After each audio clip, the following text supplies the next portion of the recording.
I'm Ian Rush and you're watching the Redmen TV. Anyway, hello and welcome. It's the Uncensored Match Build Up show ahead of Liverpool's trip down to White Hart Lane at the weekend to face Spurs. Oh, that was the YouTube show as well, Ollie, unlucky. It's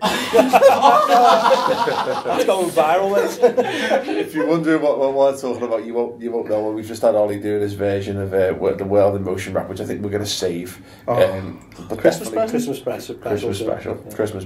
Anyway, thanks very much for joining us. I've got Chris Pager, Mike Atkinson and Jack Hart with me in the studio to look ahead to this one. Chris, the battle, and it will be a battle, to stay in the top four begins here. It does. Expand on that.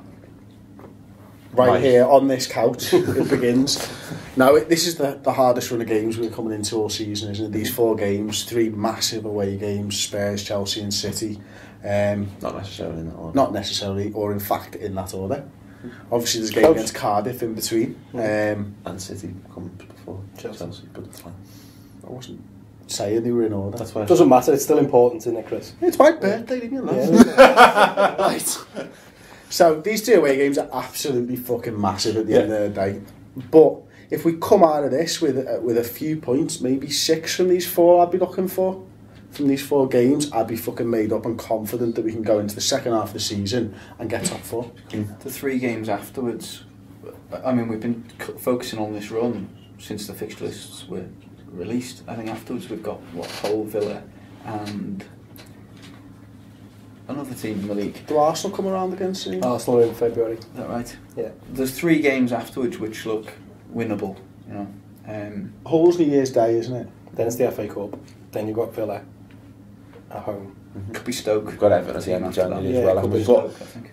We are actually playing Spurs at the weekend, so let's focus a little bit. But no, you're right, Chris. I mean, I think you're saying that, Jack. We've been panicking about this run of games, haven't we? And it was all about getting ourselves in a position where we could minimise any potential negative impact, Mike, of dropping points against these teams, which is, I mean, as much as we'd love to go into this thinking, fuck it, let's smash all that lies in front of us, these are no mugs that we're coming up against. I mean, Spurs have not exactly set the league alight. They're not scoring a load of goals, but that's the kind of situation that Liverpool tend to walk into and decide that those rules don't apply to us. So and watch out for that. White Hart Lane isn't exactly one of our most favourite hunting grounds, is it? It's not one of your happy hunting grounds. No, because the last time I went to White Hart Lane we lost 4-0. So, no. Banned from going back. You'd be watching this one. The time before that I went was when we beat them in the Carling Cup. When Cinema Pongo scored, we beat them on pens. Yeah. It was a good night. That was a good night.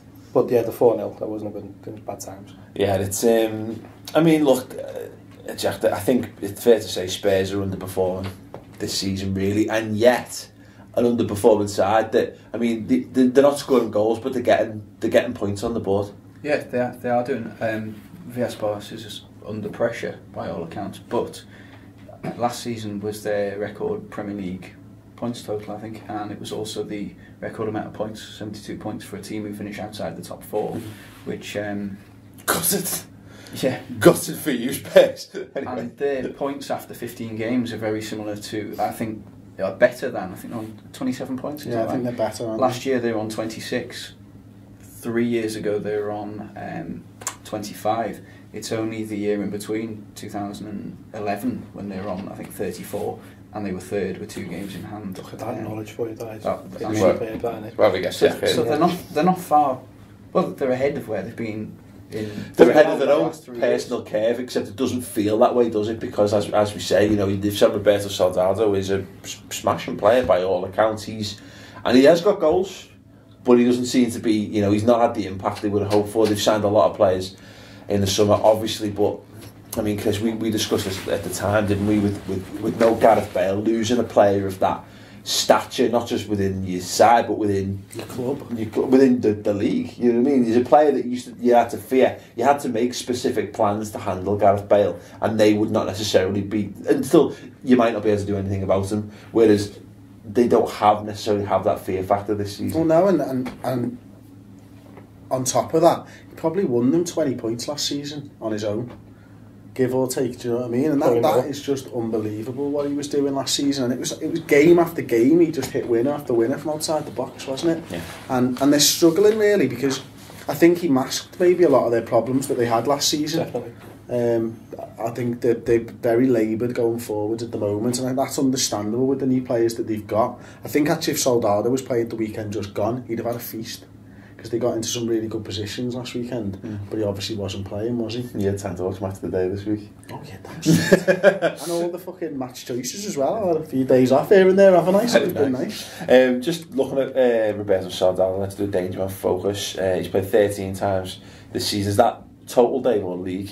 League 13 league performances games this season. Scored 4 goals, total shots 24, shot accuracy of 50%, and he's got 2 assists as well. And he's created. How many of those were penalties? It's like 3 or 4 of them, I think. Yeah. So, but I mean, let's not mask it. Soldado's a top class striker. Yeah, Spurs just need to know work out how to play him. Well, Match Today made a good point to this, and it's not rare. It's rare that Match Today has some sort of top quality analysis, but they did, and they used the heat map to say he's a box. He's a box forward and he's not receiving the ball in the box. But if that was to click, we'd have a real job on our hands trying to stop a player that. He's not been signed as a one-season wonder. He's consistently done it for 5 or so years. You know, so he replaced David Villa, didn't he? Essentially, he did. Yeah. Valencia, and he's impressed.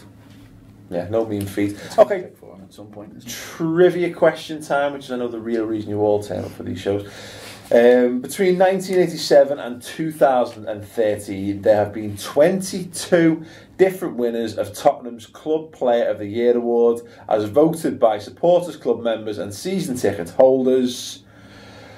I should be able to read these questions beforehand. Which former Liverpool player holds the record for winning that award, presumably? Yeah, having won it on 3 separate occasions. Right, I'm going to read that question again, perhaps in a slightly more succinct manner. Basically, Tottenham have a Club Player of the Year. Which former Liverpool player is the record holder for having won it the most times? That work a bit better? It does. Excellent. Okay. Answer at the end of the show, so stay tuned. The obvious one, so I'm thinking it's not that. Yeah. I actually don't have the answer. We'll have to get Dave to reveal that a little bit later on. Since what year? 87. And is it? He's won it 3 times in that period. In that or period. He just won his 3rd one in that period. No, 3 times in that period. Okay. Any more clarification? Are we all happy with that? We all got our thinking caps on? You all got our Googling fingers on? Yeah? Okay, let's move on then. We've already talked about how much Mike hates going to White Hart Lane, because I do. Can we talk about it some more? Let's. It's a horrible place to go. Full of White Hart Lane or Milton Keynes, Mike, for you? White Hart Lane, mate, definitely. No, I enjoy Milton Keynes, mate. It's Paul didn't. And your dad. Yeah. White Hart Lane, it's just a dingy, horrible. The away end's horrible. The fans who stand by the segregation, because I always end up there, are horrible. It's just horrible. The results are horrible. More importantly, the actual results we tend to get there are not so good. But I don't remember really, because I'm usually that bladdered by the time I get there. But I thought last season we were quite unlucky. We got basically blitzkrieged by Bale, didn't we? At the start, in the first 15 minutes, and threw it away essentially, and then came back. And I thought it was one of those games that had gone on a bit longer. Was that when Bale scored the own goal and it smashed him in the face? Bale faced it into the goal, which was also exceptional. So I'm firmly of the belief that this is would you one down there? Would you something down at the lane like? Question then, Chris. Again, this is something we've talked about a number of times when it comes to Spurs. Are we still waiting to see Spurs click as a team? You know, so many new signings. They're clearly not quite at top form yet. Do you think it's due to click, or is this all we can expect to see? I do think they're going to click. I really do. Like we've talked about at the beginning of the show already, and as soon as they realise how Soldado needs the ball feeding into and their midfielders get onto that, I think we're going to see a completely different beast in the second half of the season.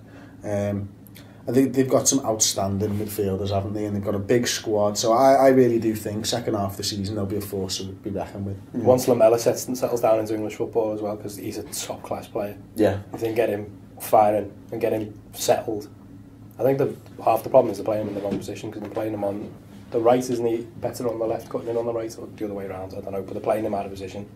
And they've got Eriksen's out injured as well, who again is a player we banged on about all summer about how Liverpool should have signed him. Once they get him back in the team and get him settled as well, it's just about fitting all them players in, isn't it? And they've got, once you've got all them players in the team clicking, Jesus Christ, they've got a team. In some respects, they remind me a little bit of Arsenal and how their squad is sort of weighted, is that they've got sort of myriad options in midfield. You know, they've got a lot of top quality in there. Probably could have thought of a better way to say that, but let's just gloss over it. Talent. But you know, they're vastly talented in the middle of the park, but up front, you know, they're very lightweight. They're predominantly relying on Soldado. Well, they shouldn't be, because of course Emmanuel Adebayor was arguably the best, or if not one of the best strikers in the league 3-4 years ago. Jermaine Defoe, and I don't like to speak ill of centre forwards before you play against clubs, because they end up to crop up against you, so I won't. But look, Jermaine Defoe is one of those. He's patchy, isn't he? You know what I mean. He's never been a consistent goal scorer at any of the clubs he's been at.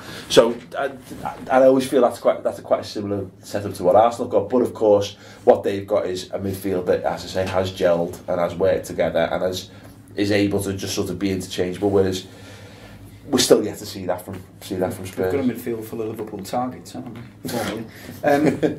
They are very similar in terms of squad makeup to Arsenal, as you say. I think in the sense that they're waiting to click. I think they're in some ways the opposite of us. Whilst we are still waiting to click in terms of performances, perhaps they're still waiting to click in terms of just having that eye-catching presence up front, which we've got.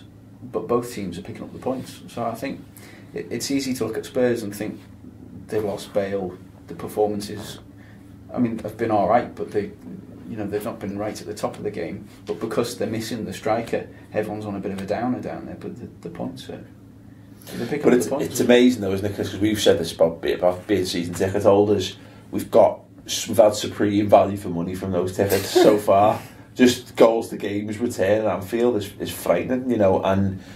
You know, when you look at, you can appreciate from a Spurs perspective that you might be frustrated with that, because, you know, you pay a lot of money to see these games, and if they're not banging the goals, and, you know, there is that lack, it's hard to find that enjoyment factor sometimes from those kind of and things. they've gotten used to it as well, though, haven't they? They've gotten used to seeing lots of goals and winning comfortably at home, and they're struggling a little bit, and fans take that very hard, don't they, really? So. I think Spurs went about it the wrong way. They lost their world-class player, and they just tried to sign everyone rather than concentrating on certain areas where they could improve the team. They just tried to sign as many players as they could to try in a hope that someone would take the mantle from Gareth Bale. I suppose, but I mean, you think about Cristiano Ronaldo leaving United, and you can't replace a player like that. Can't. So instead, you just make your overall squad better. I think time's going to tell. I think it'd be better to judge it in sort of March. If they've not clicked by March, it's not going to click. I take Mike's point, but I think what managers tend to do now, as I see it anyway, is that they replace certain parts of that game. So they try and replace Bale's creativity with Eriksen, and they've tried to replace his goals with Soldado and his influence with like a Paulinho type of thing, because it's like just Moneyball, isn't it? Yeah, that's it. Like, you can't just replace Gareth Bale. Yeah. But then they've got Chadley, Lamella, the Capoue, there's Paulinho, etc. There seems to be too many. Yeah. Too many cooks. Yeah. But then that's plan B now in the Premier League, isn't it? Plan A used to be play this way, and Plan B was big striker, fucking lump it up too. I mean, we don't know. Is change of midfield. Thankfully, we've not had to replace Suarez, so we don't know how we do it. Yeah. No, you're right. Without a doubt. But I look at the players they already had. I mean, Hobby, everyone's forgotten about him to a certain extent. Back in the team now, though, isn't he? Yeah, well, yeah, you know, and rightly so. Anyway, that youngster you were banging on about last season as well. In the 21. It was the mini Bale. What's his name? Spanish lad. No, not the Spanish lad. The what's his name? The Spanish lad who killed our reserves. He was, but there's the lad who played on the opposite side. Ceballos is the Spanish lad. Yeah. I don't know what Mini Bale was called. What's he called? Let me know. But Will McAvoy, that's the character from the newsroom. Yeah. Anyway, let me know. I can't like Mini Bale. He looks like a mini version of Gareth Bale. Anyway, let's stop talking about Spurs. Let's talk about Liverpool. Mike, for you, how should Liverpool approach this game? Whether that's a mentality, personnel, or system-wise? Mentality-wise, we should go there and try and win, because I think while Spurs are in this little bit of period of uncertainty at home, we can go and certainly we've got to go and try and win the game. Our biggest problem against Arsenal is we went there not to lose. Yeah. And we got beat. If we go there and stand toe-to-toe with Spurs, then we've got a very good chance of winning the game. So there's system-wise, it all depends on whether Jordan Henderson's fit or not. Because if he's not and you've only got 2 fit centre midfielders, then you've got to change the formation back to 3 at the back. Because it's the only way it's going to work. Yeah. Kids, disagree, Chris? No, I agree with that. Like, I think I would not want to see a midfield 3 of Alan, Lucas and fucking Victor Moses, that's for sure. Like. But, I mean, if we talk about 2 holding midfielders plus 1 further up, could that just be an opportunity for Luca to get Luis Alberto in the side? Could it be an opportunity to play Coutinho more as a 10? The only thing with that is who do you play as the second striker? Do you play Aspas or do you play Sterling up top with Suarez? Well, I don't think you do. I think you play 4-2-3-1, and that middle of that 3 is still Coutinho, and then you choose and then it depends who you play either side. Do you then get Alberto in there, or do you put Moses in on the wing? Do you keep Sterling in the position? I think we've got options. If we lose one more midfielder, if you go 3 at the back, it gives you a little bit more cover in that midfield area. Not only that, but it gives you a bit of leadership, because I'd bring Torre in because we're missing Gerrard, so we're going to need a leader on the field. It's a good way of getting him in. Do you reckon Johnson's going to take the armbands? He took it off. Plays, won't it? Well, yeah, I suppose there is that, but obviously, I mean, Johnson took it, didn't he? Johnson took it off Gerrard at the weekend. Lucas, yeah, or Suarez, but none of them. You don't think Suarez will lead by example, won't he? In terms of like he did in the FA Cup last season. He scored a goal, didn't he? Looking at that midfield, and I mean, questioning, are we going to bring, if Henderson's out, who do we bring in and play there? I think one of the problems we had when we were playing Moses in that position, with the 3 at the back and then the 3 in the midfield essentially, but he was much more advanced. There was a big gap in that midfield, and there was lots of talk, wasn't there, about it'll be fine when Coutinho's back in, but I never quite fancied having that shape, even with Coutinho in there, with Lucas and Gerrard behind, because the space there was no midfield.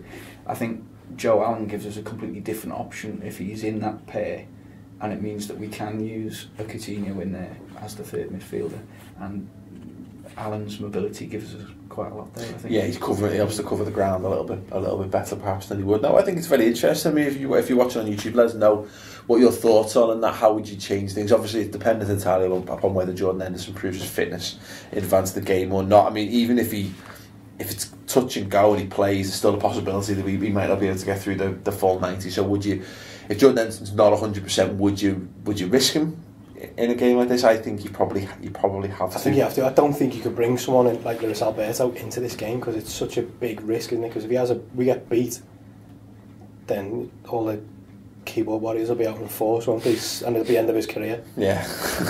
I think just on the changing of the formation, my concern with 3 at the back, we haven't got the wing backs for it still. John Flanagan is performing admirably at left back. Yeah, but he's an even square peg and an even round the hole, isn't he? If you to push him into essentially left mid, and then do you then change? What about Laurie, Paul? Get a Laurie in. Why not? Because why? Just let's focus on the 700 other centre backs. This really angry fella that I was telling you about pretty off air, that I met in the pub on Saturday night, was banging on about all these players we signed, and he said, "And this lad we signed from Portugal, I've never seen him. He doesn't exist. I don't even know who he is. I think he's an invisible man," was what he said. And then he said, we've been told he's acclimatising, and he's banging on that he's half English, so why does he need to acclimatise? It's an interesting point. It was, but he thinks he doesn't exist. He definitely exists. That's just behind him. Yeah, he definitely exists. He just should not exist in our first team ahead of Aga, Scale, Torre, or Sacco. The idea that people question where he is or that he should be involved at this stage is ridiculous, really. Crackers. It's fucking Brendan Rodgers doesn't want him in the squad, and he sees him all the fucking time. We don't see him. You don't see him and want him in the squad. Well, he's on. Yeah, no, that's true. People just like to throw fucking names out there. They just want to see. They probably haven't got an LFC TV subscription, so they can't watch them the 21s, which is where you're meant to see these players play every game. Yeah, exactly. So yeah, maybe that's the reason. No, There'll be someone, by all means suggest the Laurie, but don't be amazed when I basically say no in the comment underneath it, and just no. Just no. If you say a Laurie in, no. Just give them an N. Don't even go for the full no. I'll give you no. You can have a no, but that's it, and I might just ignore it. You touched on Flanagan at wing back being a problem there. Again, going back to what I said in the other show, does switching them Makes sense. Johnson solve that Just problem? bringing Mark Kelly in. Too many changes. Too many changes, Chris. Too many changes. You've gone past your allotted 2.5 changes per game there. Yeah, I mean that's another issue. You know, we're already making one change for Gerrard. If you have to make a change for Henderson, Got half a change. That's a formation only. That half a change. Formation's a half a change. It is now. Formation's yeah. like I'm 5 making the rules up on the spot. It's Go my on. birthday, Paul. Your birthday. It's my birthday. Yeah, do let us know. I think Liverpool should start personnel-wise. I mean, mentality-wise, Mike, I agree, because to a certain extent, I always worry when Liverpool try to go toe-to-toe with teams. Yeah, but look how Everton went to Arsenal the other day. They didn't go there, and they went there and took Arsenal on and should have beat them. So I don't think you can go to any game not trying to stand toe-to-toe with the other team. You don't go and try and contain Spurs or whatever. You don't try and beat them. Yeah, and that's what we need to do. I agree with it more with Spurs than with Arsenal, because I think back to Arsenal at the Emirates last season. We played 4-5-1. We played Suarez left mid. You know what I mean? And it worked almost. It was almost the perfect fucking smash and grab. And I agree with that there and then. You know what I mean? I think Arsenal, sometimes you have to be a bit more pragmatic against the better teams. But from Spurs' perspective, and up until this point, let me clarify this, they're not scoring goals, which sort of works in our favour because we're conceding them like for fucking fun, aren't we? So maybe this is the perfect opportunity for us to go there. I also think looking at the run of fixtures, this is one you want to get in. You want to get the win in early from them, and you want to get points in the bag. Yeah. So, and I'd rather get. I think the points are easier to get here than at Manchester City or Chelsea. Your first point was the battle to stay in the top 4 begins here. If you want to be in the top 4, you've got to go and win at White Hart Lane. Boom. They're the teams you've got to start beating these teams. Yeah, we do have to start beating teams above us. Let's plan. Yeah, you're right. Well, you know, historically, recent years. I mean, Jack, just look at it from a completely different perspective. I personally would be very happy with draws from Spurs, City and Chelsea. If we came away with 3-0 from those games, I'd be fucking ecstatic. Well, we've been, as I said earlier, we've been looking at it not ecstatic. I'd be happy. Like, we've been looking at this run of 4 games and been not worried about it necessarily, but aware of it all season long. But we saw last week when we dropped points early on and there was a bit of a panic, and we put in 2 convincing results there, and all's well, you know. If we look, instead of looking at these 4 games, look at the 3 afterwards as well, and make sure we're where we want to be after that, then, you know, you're not too concerned about individual results, I don't think. Do you know the other thing that we you know, Jack, we've been talking all season about these 4 games, right? We were talking at the beginning of the season when we were thinking the top teams would steamroll everyone. Everybody's taking points off everybody, and it just might not matter at the end of these 4 games. Each other as well. Yeah, it just might not matter at the end of these 4 games. If you can get a couple, if we could get maybe 9 points, we could actually open a gap up. You know what I mean? And we're talking about hanging around the top 4. I think if we get 6 points out of this, we'll probably still be in 2nd or 3rd. Yeah, could be potentially. Like, the problem is that it's very easy to drop out at the minute. We've seen Southampton have just lost a couple of games, dropped a few points, and have plummeted down the table as a result. But if we beat Spurs, people are going to start taking us seriously. Is that a good thing? Yeah, I think it's about time people start taking us seriously. Because if we want to prove ourselves and be in the top 4, you've got your teams who get in the top 4 win these games. I think we should go and win it. Of course, the logic is perfectly sound, and I can't. But to play devil's advocate, I think it's a little early for people to start talking about us. And I worry with Spurs is that if we go away to White Hart Lane and beat Spurs and then beat Cardiff, everyone's going to be going, well, it's fucking on, and then odds on we'll get murdered. That's you putting your horrible tinted glasses on again. No, what's happened to you? You've been brainwashed as a Liverpool fan and like to expect the worst. Because if we not expect the worst, I'm saying no, it's not. But I'm saying, look, People get carried away at both ends of the spectrum. People get carried away when they think it's fucking going to go all to fucking tits because we've lost the fucking whole city. But equally, people are going to start thinking we can win the fucking league. I'm not saying we can't win the league. I'm not going to write it off until it's mathematically impossible because that's football. But what we don't want is before the fucking turn of the year, people going fucking running off, going half cocked, thinking we're going to go and challenge for the title when we've still got to play. Arguably two of the three hardest games. Yeah, but if we beat Spurs at White Hart Lane, suddenly Chelsea and Man City are thinking shit. Liverpool have just gone to Spurs. Yeah, but they'll be thinking shit anyway. You know what I mean? Because you've got Luis Suarez. You know what I mean? What I mean is, will they though? Because we lost. If we lose to Arsenal, then we've lost away to Arsenal. We lose away to Spurs. It kind of shows a bit of an inadequacy then when it comes to playing the bigger teams away from home. We've got to start picking points up at these games, and we've got to beat one of them. So you put a marker down, don't you? Then back in the spring of 2009, getting that bit of belief didn't do our form any harm, did it? You know, getting that bit of confidence into the squad that, you know, we just carried on until the end of the season. The gap was too much. Listen, don't get me wrong. Look, I don't have to do the 22 players 38 game speech again, but you know, we have the ability to go and beat any of those sides on our day. So there's no reason why we actually can't just come away with 12 points from this. But what I'm just saying is, for the sake of getting carried away and everything, sometimes it's actually not so much of a bad thing. You know what I mean? That for our larger ambitions. Look, I said at the weekend, and I said on Twitter, isn't it lovely to be in second place in the Premier League and have no one talking about us?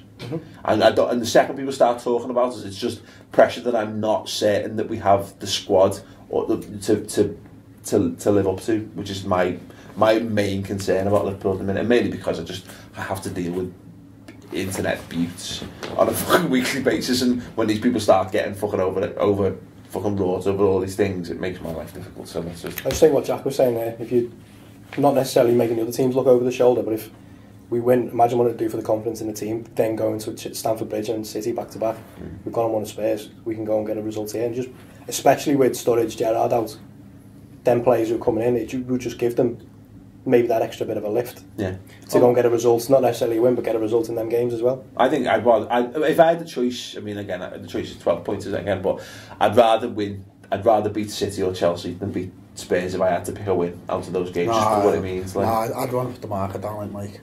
Yeah, definitely. I think where you said before about these are the games you got to win, about being in the top four, I don't necessarily think it's that league anymore. No, this season, you know, I don't beating think the top it works 8 out like that.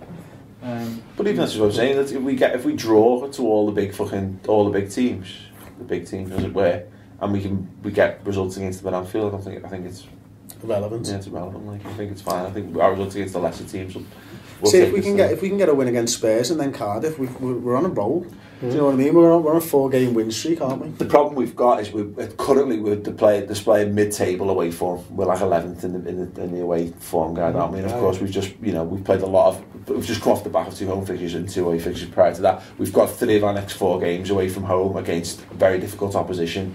You're right that we need to start picking points up, just because that will hinder our process. Our challenge at the top end of the table. The last away win was Sunderland, is that right? Yeah. Back in end of September. So it's ages away now. So it it's needs important. to be. But this is what I'm talking about as well. Our away form hasn't been great, and hopefully we turn it around. But as far as weight of expectation goes, in this instance, I'm kind of I'm not saying for a second we're going to lose these games. I'm just saying let's just be aware that these are very actually fucking tricky fixtures. You're stupid if you think they're not. But I think for us to really be serious about finishing in the top 4, we've got to set a marker down somewhere. We've got to go and beat one of these teams.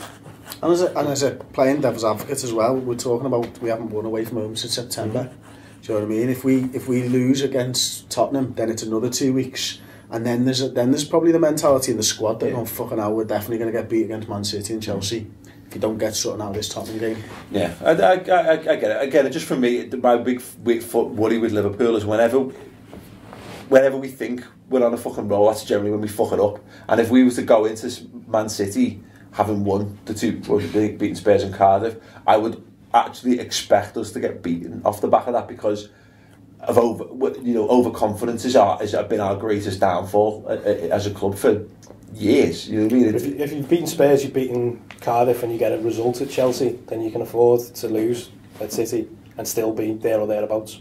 by the way the league's going at the moment. So yeah, it's an interesting one. Like I said, let us know your thoughts on any of that in the comment section. We're going to have a little musical interlude. When we come back, we're going to give you the answer to the trivia question that we posed those many moons ago, and score predictions as well. So stay tuned for that. Hi, we're Book Thieves, and this song's called Spinning Yarns.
If you want to see more from Book Thieves, you can check them out on Twitter. They're there, and I think they've got some stuff up at SoundCloud as well. Cracking live show as well. Yeah, they seen are, them here actually, haven't we?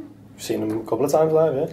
Excellent. Good bunch of lads. Indeed. Okay, trivia question answer time, I should say.